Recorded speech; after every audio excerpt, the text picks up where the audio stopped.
জয়নাব আনসারি ছিলেন পাকিস্তানের একটি শিশু যাদের ধর্ষণ ও হত্যাকাণ্ড শুধুই একটি ঘটনা নয়, সমাজের শিশু সুরক্ষা, পুলিশি তৎপরতা এবং আইনি ব্যবস্থার উপর গভীর প্রভাব ফেলেছিল। এখানে পুরো ঘটনাটির বিস্তারিত বিবরণ দেওয়া হল। কাহিনীর পটভূমি। জয়নাব আমিন আনসারি ১৮ই অগস্ট ২০১০ সালে পাকিস্তানের কাসুর শহরে জন্মগ্রহণ করেন।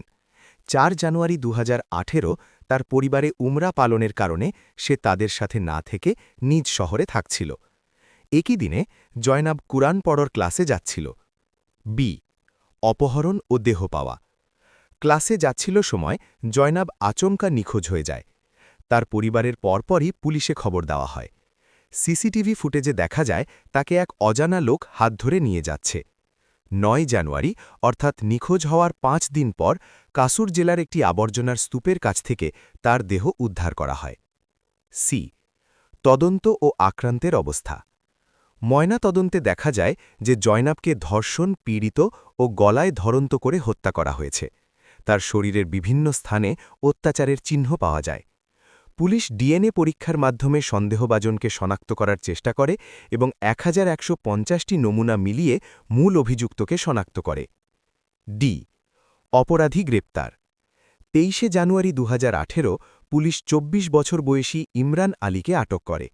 তিনি একই এলাকায় থাকতেন এবং তদন্তে প্রকাশিত হয় যে তিনি কমপক্ষে ৭-এর বেশি অপরাধে জড়িত ছিলেন। আধ্যাত্মিকভাবে সে বেশ কিছু শিশুকে ধর্ষণ ও হত্যা করেছিল। ইমরান আলী পরে স্বীকার করে নেয় যে সে একাধিক শিশু ধর্ষণ ও হত্যার সঙ্গে জড়িত। বিচার ও সাজা। একটি সন্ত্রাস বিরোধী আদালত ১৭ ফেব্রুয়ারি ২০১৮ তার জামিন ছাড়াই মৃত্যুদণ্ডসহ অন্যান্য সাজা ঘোষণা করে। তাকে বিভিন্ন দণ্ড ও জরিমানা প্রদান করা হয়। পরে ১৭ অক্টোবর ২০১৮ তার মৃত্যুদণ্ড কার্যকর করা হয়। সামাজিক প্রতিক্রিয়া ও আইনগত পরিবর্তন। জয়নবের হত্যাকাণ্ড পাকিস্তানে ব্যাপক বিক্ষোভ, সমালোচনা ও রোষ সৃষ্টি করে।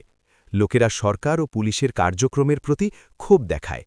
এই ঘটনার পর পাকিস্তানে জয়নাব অ্যালার্ট বিল নামে একটি শিশু সুরক্ষা আইন গৃহীত হয়, যেখানে শিশু নিখোঁজ বা অপহরণের ক্ষেত্রে দ্রুত তদন্ত ও কঠোর শাস্তির বিধান নিশ্চিত করা হল।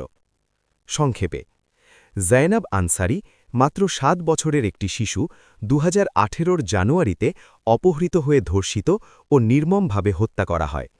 এই ঘটনাটি কাসুর জেলা ও সমগ্র পাকিস্তানে ব্যাপক প্রতিক্রিয়া সৃষ্টি করে এবং শিশু দুর্ব্যবহার ও অপহরণের বিরুদ্ধে নতুন আইন আনার পথ বের করে।